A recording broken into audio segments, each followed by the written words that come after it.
Hi అండి. ఇక్కడ చూడు మా చిన్ని కన్నయ్య వెన్న తింటున్నాడు. సో అప్పుడే మజ్జి చిలికాను అనమాట. వెన్న తీద్దాం బాక్స్లో వేద్దాం అనే తలకి మా వాడు రెడీగా వచ్చి కూర్చున్నాడు. చూడండి ఎట్లా తింటున్నాడో.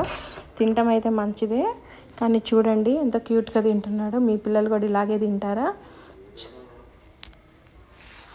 చూడండి వాళ్ళ అక్కని చూసి ఎక్కిరిస్తున్నాడు. తనైతే తిందు.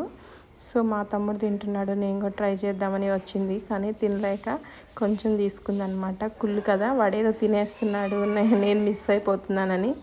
మీ పిల్లలు కూడా ఇట్లాగే ఉంటారా? ఒకరినొకరు అట్లాగే కొట్టుకుంటూ ఉంటారు ఎప్పుడు. చూడండి ఎట్లా తింటున్నాడో. ఇంక నేను తీయలేదు, అంతా వాడే తినేస్తున్నాడు. ఈరోజు ఫ్రెష్గా వెన్న అప్పుడే చిలికింది, చాలా బాగుంటుంది. సో ఫ్రెండ్స్, ఈ వీడియో మీకు నచ్చినట్లయితే thanks for watching. Please subscribe.